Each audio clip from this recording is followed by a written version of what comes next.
Boa tarde a todos, né? Então, primeiramente, autorizo a gravação e a disponibilização do vídeo. Então, eu vou falar um pouquinho sobre captura de movimento 3D utilizando, né, câmeras 2D. Então, eu sou o André Boneta Trindade, tendo o orientador o professor Marcelo da Silva House. Então, a agenda rapidamente, a justificativa desta apresentação, aí vou falar um pouquinho aí dos sistemas aí de captura, né, estudados até agora no momento, e depois eu vou focar um pouco no MediaPipe, tá? Então, qual que é a justificativa também dessa apresentação? Essa apresentação, então, está bastante vinculada ao meu tema de mestrado, né, que basicamente é desenvolver uma plataforma de projeção interativa de baixo custo para auxiliar na terapia do processamento sensorial de autistas, através de aplicação de jogos sérios. Então, aqui eu espero que esteja aparecendo para vocês, né, é uma figura em movimento, né, GIF. Então, à esquerda aqui tem um protótipo já do que nós, né, estaremos apresentando no mestrado, que é o projeto Teteia, né, que basicamente vai projetar imagens, jogos no chão, jogos sérios interativos, né, e vai fazer essa captura, né, do movimento do jogador e interpretar a posição dele, né, durante o jogo. Né. Então eu vou falar um pouquinho do que a gente, né, o que eu pude estudar, né, nossa equipe, vamos dizer assim, pôde verificar aí durante esse tempo aí de mestrado, quais as opções aí abertas no mercado que a gente poderia aplicar no tema aí proposto, né. Então o YOLO, né, You Only Look Once, é um algoritmo, né, que consegue detectar, né, diversos objetos, né, dentro de uma imagem.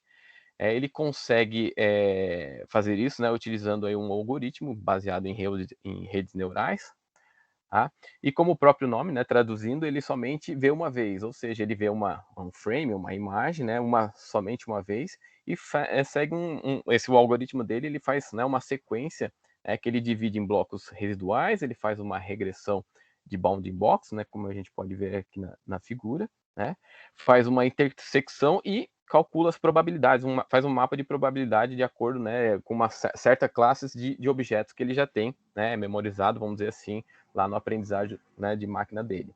Então, esse aqui é um dos né, sistemas aí que utiliza câmeras 2D normais, comuns, sem nenhuma característica especial, né, através apenas de software e programação ele consegue fazer essa detecção. Né? Um dos pontos positivos dele, ele é bastante conhecido, bastante difundido, né? Ele tem, né, uma boa resposta, né, em termos de velocidade, alta curiosidade, né, dentro daquelas classes de objeto que ele já trabalha com, e ele também tem possibilidade de aprendizagem, né, com novos objetos, novas classes de objetos. Outro sistema, vamos dizer assim, né, outro método que a gente identificou aí nas pesquisas, né, seria o VNext. Também é um sistema, né, em tempo real, que consegue, né, capturar movimentos e detectar, rastrear pessoas, né, uma pessoa por vez, né, e o próprio nome VNext, né, vamos dizer assim, uma não analogia, mas enfim, é uma referência ao Kinect, né, que ele quis, né, o Kinect utiliza já uma câmera RGB com depth, com profundidade. Já o VNext é uma proposta que é também utilizar câmeras convencionais, né, webcams, para, né, fazer esse reconhecimento das pessoas. Também utiliza um algoritmo baseado em rede neural convolucional, né, o artigo dele, que está aqui a disponibilização dele na internet, né, ele mostra os resultados e comparando, né, com o Kinect, lá ele tem algumas propriedades, né, principalmente quando, por exemplo, está fora do local, fora de um laboratório, por exemplo, e apresentou alguns resultados, às vezes tão bom quanto ou melhor, né, que se utilizasse o Kinect. Também é disponibilizado nesta página aqui, você consegue entrar, conversar com esse pessoal, ele te manda todo um bloco, né, da programação, enfim, do algoritmo para utilizar, né, na linguagem que você precisar. O OpenPose também é um outro sistema, módulo, né? A diferença entre os dois primeiros apresentados ali é basicamente que ele já consegue verificar várias pessoas, né, no mesmo frame, no mesmo quadro, vamos dizer assim. Não vai se aplicar a nossa proposta aí de trabalho, de mestrado, principalmente porque a gente vai utilizar um single player, né? Apenas uma pessoa jogando por vez. Nesse caso, né, apenas vi o artigo, né? Eu não executei, não verifiquei se funciona realmente, né? Mas o artigo mostra, né, alguns exemplos lá e aparentemente parece ser um sistema também robusto. Tá? Mas isso aqui é mais por informação, eu não consegui nem, né, não apliquei esse OpenPose. E agora eu vou falar um pouquinho já de algumas coisas que a gente já utilizou e testou realmente na proposta de mestrado. O OpenCV, né? O OpenCV, enfim, é uma biblioteca, enfim, né, de visão computacional aberta, né, bastante difundida também, né? E o primeiro método, vamos dizer assim, que a gente tentou utilizar para reconhecer o nosso jogador, né, dentro da parte de projeção, foi utilizando, vamos dizer assim, diferença de quadros, né? Basicamente, não foi, vamos dizer assim, o rastreamento da pessoa em si, o sistema, vamos dizer, o algoritmo que a gente criou não foi essa aqui é uma pessoa ou detectou um objeto. Na verdade, a gente tentou, né, estabilizar a câmera, né, o background, tudo mais, e somente com o que estava mexendo, vamos dizer assim, diferença entre quadro a quadro, a gente detectava como um jogador. A gente foi a primeira tentativa, deu algum resultado, mas não tão bom quanto esperado, pelo próprio método, né? Porque variações da luz, da sombra, reflexos, né? Qualquer interferência externa já prejudicava a identificação da posição do jogador. Até mesmo o próprio jogo, quando projetado aqui, a gente fez alguns testes, né? Interferia, né? A gente, como se alguma coisa estivesse movendo, poderia interferir no próprio proposta de jogo. Então, mas de qualquer forma, o OpenCV também é uma biblioteca para visão computacional. Agora eu vou focar um pouquinho no MediaPipe, né? Então o MediaPipe também já, vamos dizer assim, é uma suite, né? Já existe, dentro dele existe a possibilidade de vários tipos de detecções ou aplicações, né? Então é uma estrutura, né, de machine learning também, né? Multimodal, e também multiplataforma, né? Ele pode utilizar aí, né, Android, iOS, web, enfim, né, diversas plataformas. Foi originalmente aí criado, né, foi pelo grupo do Google, enfim, né, e é disponibilizado aí gratuitamente. Várias ferramentas do Google utilizam o MediaPipe também.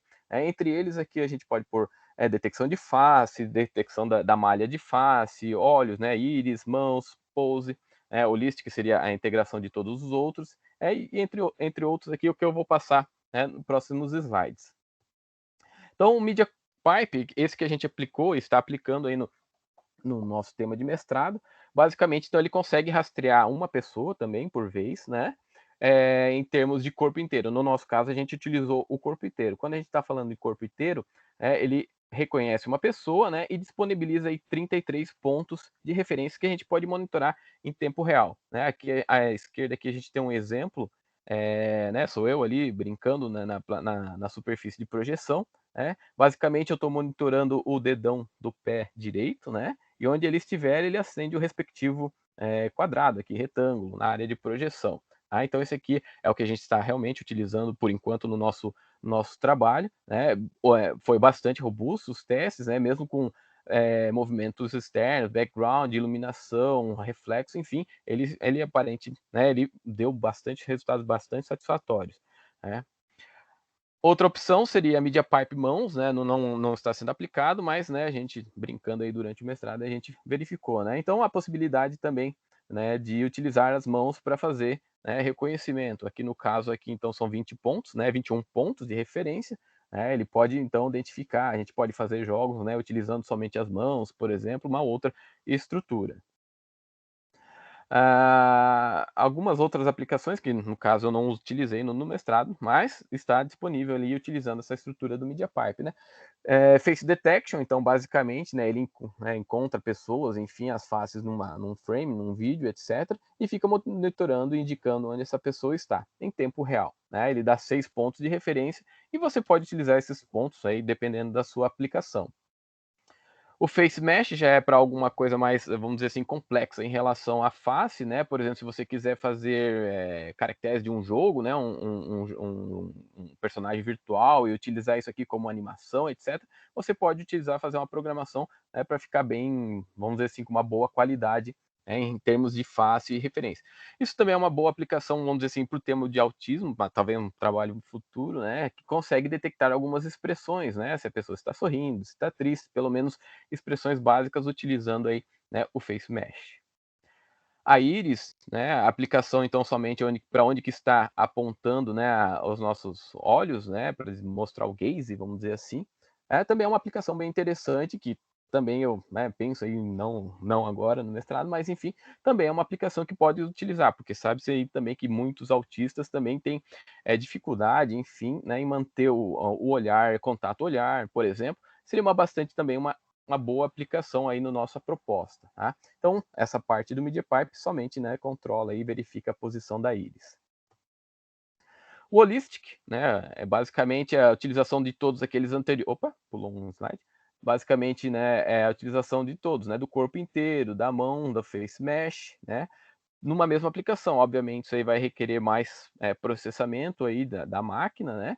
Contudo, é possível aí fazer aplicações aí, né, bastante interessantes utilizando todos ao mesmo tempo.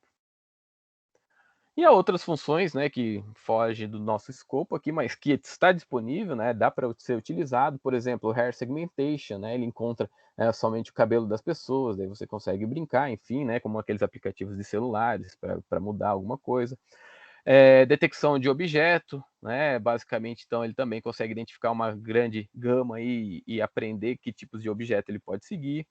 Box tracking, basicamente é bem parecido, só que ele fica traqueando aí com uma melhor referência, enfim. O motion tracking para aplicações, principalmente, por exemplo, para realidade aumentada, né? Então ele, né, verifica alguma coisa em movimento e mantém lá a referência do que você quiser, inserir naquela cena.